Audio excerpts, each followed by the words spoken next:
Hello friends, life care for you में आज हम डिस्कस करेंगे रिस्ट जॉइंट में होने वाले पेन के बारे में। जो रिस्ट जॉइंट के पेन होते हैं, बहुत सारे कारण हो सकते हैं। अगर हमें प्राइमरी लेवल पे पता हो कि पेशेंट को कोई इंजरी हुई है, चोट लगी है, तो सबसे पहले तो लिगामेंट के अंदर स्प्रेन हो सकता है, जिसे हम रिस्ट स्प्रेन बोलते हैं। तो इंजरी की हिस्ट्री के साथ साथ हम प्राइमरी लेवल पे अगर वो मामूली इंजरी है तो रिस्ट स्प्रेन सोचते हैं। उसके अलावा यहाँ पे एक लिगामेंट होता है रिस्ट जॉइंट के अंदर, जिसको हम TFCC लिगामेंट बोलते हैं। उसके अंदर गिरने पे जब हम गिरते हुए सपोर्ट करते हैं रिस्ट को, तो उसमें भी टीयर आ जाते हैं, जिसको TFCC टीयर बोलते हैं। उन सब की वजह से गिरने की हिस्ट्री है, उसके बाद पेन, रिस्ट के मूवमेंट में कमी आ जाती है, सूजन दिखती है, और कई बार अगर उसके साथ साथ किसी नर्व के ऊपर भी प्रेशर पड़ा है तो एबनॉर्मल सेंसेशन लग सकते हैं। तो इसको फिर हम आगे जब सारे रीजंस होंगे ट्रीटमेंट के बारे में एक कॉमन अप्रोच लेके चलेंगे। दूसरी पॉसिबिलिटी जो बहुत कॉमन है वो है गैंग्लियन की। इसके ऊपर हमारा अलग से एक वीडियो है कि जो गैंग्लियन होते हैं वो एक तरीके की गांठ है, ज्यादातर रिस्ट के इस पार्ट पे होती है या फिर इस पार्ट में भी हो सकती है। तो एक गांठ निकल आती है रिस्ट जॉइंट से, फ्लूइड भर के आ जाता है। नॉर्मली कुछ करना नहीं होता है इसके अंदर, इसको छोड़ा जा सकता है। कभी कभी शॉर्ट पीरियड के लिए कुछ क्रैप बैंडेज या गर्म पट्टी बांधी जा सकती है, कुछ एनेसेट्स लिए जा सकते हैं, एंटी इन्फ्लेमेटरी मेडिकेशंस ली जा सकती हैं इसके लिए, और कुछ केसेस में इसको एस्पिरेट कर देते हैं नीडल से। और बेस्ट ट्रीटमेंट होता है, अगर ये वाकई में परेशान कर रहा है तो इसका excision is the best treatment. तीसरी जो चीजें होती हैं जो रिस्ट जॉइंट के आसपास पेन करती हैं, जो टेंडन होते हैं हमारे हाथ में इधर की तरफ की जो मसल्स होती हैं उनको हम फ्लेक्सर मसल बोलते हैं। तो टेंडन हुए फ्लेक्सर टेंडन, जिनका काम है मोड़ना, और इस तरफ के जो टेंडन्स हैं उनको एक्सटेंसर टेंडन बोलते हैं, जिनका काम है फिंगर को सीधा करना, फ्लेक्शन से स्ट्रेट करना। तो इन टेंडन की जो पुलीज होती हैं, जो स्ट्रक्चर्स होती हैं, उनके ऊपर एक शीट होती है, उसमें कई बार इन्फ्लेमेशन हो जाता है, स्वेलिंग आ जाती है जो पेन करती है। सबसे कॉमन होती है डिक्रोवेंस टेनोसाइनोवाइटिस, जो थंब के साइड में यहाँ पे बेस पे होने वाला पेन होता है। इसके ट्रीटमेंट को हम एक और वीडियो में डिस्कस कर चुके हैं। मेनली यहाँ रिस्ट का स्प्रिंट लगाया जाता है, रेस्ट दिया जाता है, उन एक्टिविटीज को थोड़ा कम किया जाता है, कॉज को ढूंढ के उसको ट्रीट किया जाता है। बट ये एक रीजन है, बहुत कॉमन है। खास तौर से अगर आप कोई एक्शन रिपीटेटिवली बार बार कर रहे हो, कोई ऐसी इन्फ्लेमेशन वाली डिजीज है जैसे rheumatoid arthritis, gout, thyroid disorder है, डायबिटीज बिगड़ी हुई है, या रिपीटेटिव मोशन कर रहे हो, तो उसमें ये बहुत कॉमन होती है टेनोसाइनोवाइटिस। ये इधर की तरफ होंगे, हैंड के तरफ भी हो सकता है, जो रिस्ट के पास लगता है तो उसको हम फ्लेक्सर टेनोसाइनोवाइटिस बोलते हैं। और अगर इस वाली साइड पे होगा तो इसको हम एक्सटेंसर टेनोसाइनोवाइटिस बोलते हैं। उसके अलावा गिरने पे स्प्रेन तो होता है, कई बार फ्रैक्चर्स भी होते हैं। इसके आसपास बहुत सारी बॉन्स हैं, 8 बॉन होती है रिस्ट जॉइंट के अंदर। उसके अलावा जो आखिरी बॉन होती है फोरआर्म की, जिसे हम डिस्टल एंड रेडियस और अल्ना बोलते हैं, वहां भी फ्रैक्चर्स हो सकते हैं। डिस्टल एंड रेडियस का फ्रैक्चर बहुत कॉमन है 40+ की फीमेल के अंदर, मेल में भी ऑस्टियोप्रोसिस की वजह से होता है और बहुत ही कॉमन है। उसके अलावा स्टाइलॉइड बॉन जो होती है छोटी वाली फिंगर के इस तरफ, यहाँ उसमें भी फ्रैक्चर हो जाता है गिरने की वजह से।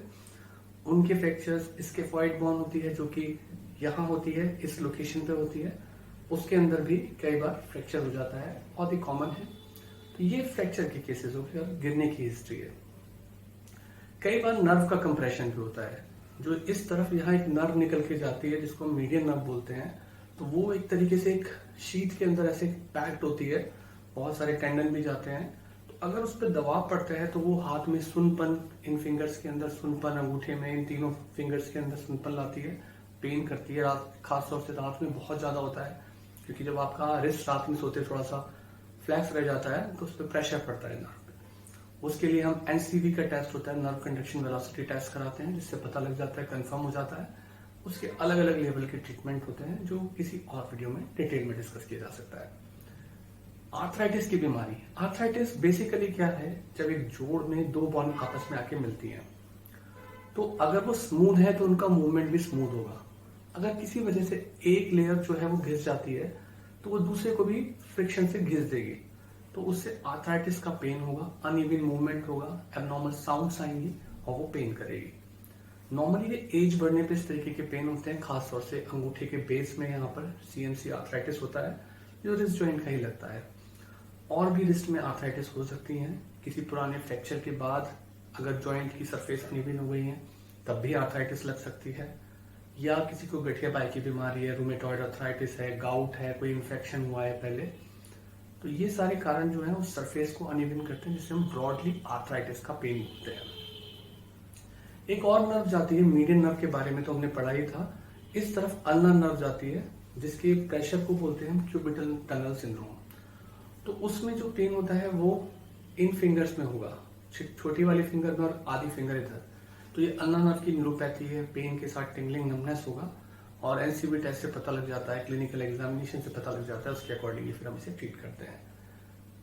उसके बाद ये सारी आठों की आठों कार्पल बोन है, इनमें कोई इंजरी है, आर्थराइटिस डेवलप हो रही है, कोई चोट लगी है, जिसको हम एक्सरे, सीटी या एमआरआई से कंफर्म करके पता लगाते हैं। अगर उस हिस्से को दबाने में दर्द हो रहा है और उस हिस्से पे हमारा शक चल रहा है एग्जामिन करने पे। जैसे कि हमने बताया था कि इस तरफ फ्लेक्सर टेंडन है और इस तरफ एक्सटेंसर टेंडन है। तो अगर उन टेंडन्स के अंदर किसी भी प्रकार से सूजन है, पेन है, तो वो सारे के सारे जो रीजंस होते हैं वो भी पेन करते हैं। रिस्ट की टेंडोनाइटिस होती हैं या टीनोसाइनोवाइटिस होती हैं, जो सूजन और पेन करती हैं, मूवमेंट कम करती हैं। डायबिटीज के पेशेंट में बहुत कॉमन है, थायराइड के पेशेंट में बहुत कॉमन है, तो हम उस हिस्ट्री को रूल आउट करते हैं, उनके लेवल को कंट्रोल करने की बात करते हैं। कई बार सर्वाइकल स्पाइन के पेन जो होते हैं वो भी रिस्ट जॉइंट तक आते हैं, वो नर्व की कंप्रेशन वहां होगा और पेन नीचे तक आएगा, उसमें भी ऐसे पेन होते हैं। अब थोड़े रेयर कॉज की तरफ जाएं तो बहुत सारे सॉफ्ट टिश्यू ट्यूमर्स होते हैं, जैसे जाइंट सेल ट्यूमर होता है जो कि टेंडन शीथ में होता है। तो टेंडन शीथ में एक ट्यूमर होता है जिसकी वजह से हो सकता है। लाइपोमा ट्यूमर होता है, उसकी वजह से हो सकता है। रूमेटॉइड की बीमारी में रूमेटॉइड नोड्यूल बन सकते हैं, सार्कोमा बन सकते हैं, यूरिक एसिड के क्रिस्टल डिपॉजिट हो सकते हैं। थोड़े रेयर साइड की बीमारियां हैं, तो पता होनी चाहिए। अल्नर स्टाइल पेन बहुत कॉमन होता है।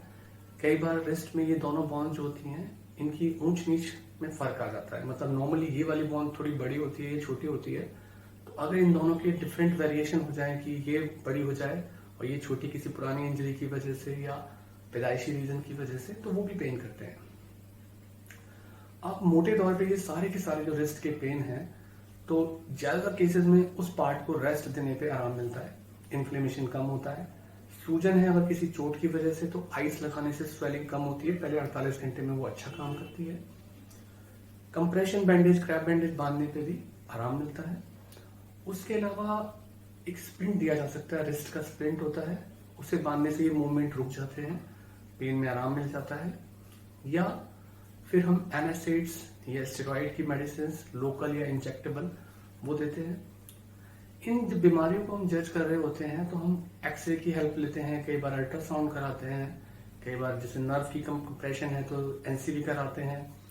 क्लिनिकली एग्जामिन करना बहुत जरूरी, नहीं तो आपको पता नहीं चलेगा कि कौन सा टेस्ट कराना चाहिए। सारे टेस्ट नहीं कराए जा सकते कि एमआरआई या सीटी में से कौन सा कराना है। अगर आपने सही से एग्जामिन किया है तो आप टेस्ट कर सकते हैं। कई बार ब्लड टेस्ट से पता लगता है, जैसे थायराइड हुआ या डायबिटीज के केसेस हुए। सो आई थिंक ये बहुत ही बड़ा सा टॉपिक था जिसपे हमने एक बहुत बेसिक लेवल पे बातें की हैं, सो दैट कि आपको पता चल जाए कि अगर रिस्ट पे पेन हो रहा है तो जरूरी नहीं है कि सारे रिस्ट पेन के लिए एक ही ट्रीटमेंट हो और एक ही टेस्ट हो। So please like and subscribe life.